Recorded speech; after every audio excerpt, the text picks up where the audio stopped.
Hi, my name is Brescia. And my name is Shaquita. And welcome to Searching for Freedom. So today's video, you guys, first let me say welcome back. Thank you for continuously watching our videos. We truly appreciate it. But today's video is just going to be about selfish prayer. Are you a selfish prayer?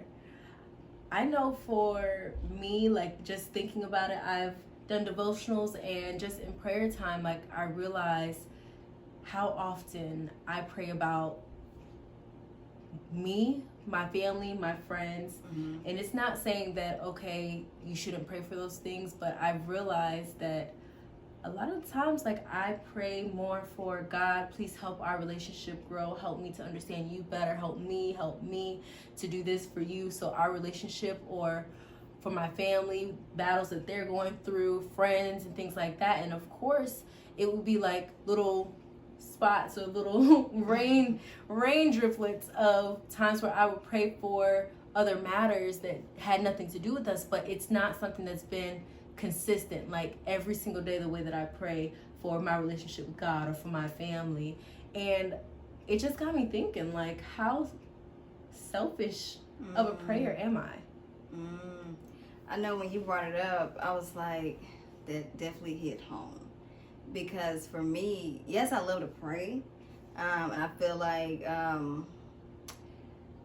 I would say, yeah, up until recently, I was a selfish prayer. Especially when for me, you know, I feel like I'm always going through something. I need help with this, help with my finances, help with this, be a good steward of this, my time. So it's just praying about me, you know. Or if something happened in my family, like you said, let me pray for this person. Let me send a prayer up for that person. Or if somebody say, hey, girl, pray for me, you be like, okay, I'm going to go ahead and do it right now. Because if I don't, I'm going to forget. And then it's like, you pray right then, and then it's like, that's the last prayer. Or you may remember one more time or two more times, but it's not something consistent. So, yeah, I was definitely a selfish prayer. And it was recently, I don't know if it was at church. It was somewhere. And it was like, pray for your neighbor, pray for this person. And I was like, oh, Quita, you act like it's not enough to go around. Like you should only be praying for yourself or you know, the people that you love. You know, what about the nation? What about the country? What about the president? The Bible said to pray for your leaders. So I'm like, I am not praying for my leaders, but we can definitely complain about what they're not doing.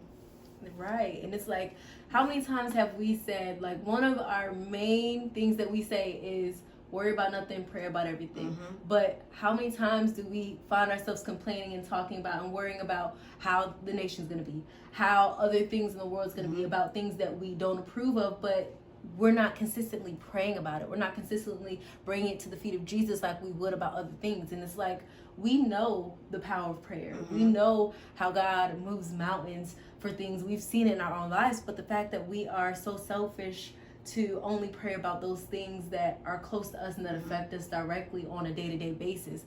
And I was talking to God about it. I was just like, even things like, because I felt like it takes a lot. We talked about it before about just praying for your neighbor and how it can be difficult to pray for someone even when you are upset with them, or someone that you are finding it difficult to love, or, you know, even like in a moment, if we're honest. And it's like, okay, well, I feel like God, he took me to a different level when it's like, okay, even when I'm upset with you, it's like I'm really dying to my flesh when I pray for that person. But I had to stop and think, even if it's someone that I'm not on the best of terms with at that moment, it's still connected to me when I'm praying for them. So I still feel like that can still be considered a selfish prayer.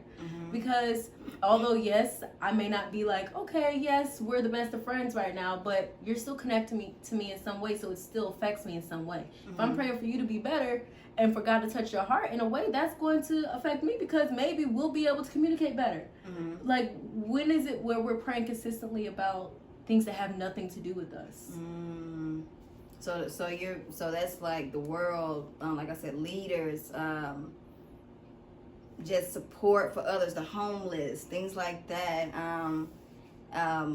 What about when I even think about prayer? Do we just leave it at prayer? Because you know they say faith without works is dead. Because you know some people may just be like, I'm gonna pray for you. When someone say, oh, I'm hungry or I need food, and you're like, oh, I'm gonna pray for your situation to get better, versus, well, let me see what I got at home. Yeah, absolutely. Like, no, like also being the hands and feet of Jesus, like not just, okay, I'm gonna pray and then allow somebody else to bless you. And I think I forgot who it was. I don't know if it was Pastor Johnson or maybe even Pastor Vance. I'm not sure, but it's just like, what if you are the blessing that God is sent to them? Like I'm over here, like I'm hungry, like me and my family, we're starving right now, and you're like, okay, I'm gonna pray for you for God to send you a blessing, like, and God's like, it's you, daughter.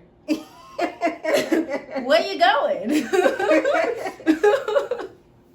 So you have to move beyond just praying for yourself and those around you. But if you see somebody in need, you know, even though you may think, well, let me just pray for them, but at the same time, being those hands and you need to be the hands and feet, but also using wisdom in that as well. Not being used by people that will just find it more easier to say, oh, I would rather come to you because I know that you will, instead of actually trying. So just also being in prayer about that as well, that God gives you wisdom in all those situations. So it's not like, okay, well, someone who just would prefer for you to go hard work and do it instead of trying themselves as well. Yeah, I agree, because I had to learn that. And that's for people. Well, I was in a financial class, and this lady, she was like, she's a giver. You know, that's her spiritual gift. She's a giver. And at the end of the month, she's short because she's giving it, you know, to her family members, reaching out. And when it comes time for her bills, now she has overdraft fees. And I remember the one thing that the facilitator said was, you know, well, do you pray about you doing a good thing, or are you praying about, you know, is this a God thing? And then also, when we think about giving, and when it comes to finances, but we never think about giving in forms of our time. So you can go serve somewhere. You don't have to always be giving money. Definitely. But yeah, we kind of just wanted to talk more about this, because just bringing a light to us, like, we want to be transparent in our walk, because we don't want you to think that it's just you. We go through these things all the time, and it's like, yes, we talk about prayer and how important prayer is, but it's also important about what you're praying for as well. Yes, you need to pray for you, your loved one, and your family, and your relationship with God, but is it just a selfish prayer about just you, your four, and no more?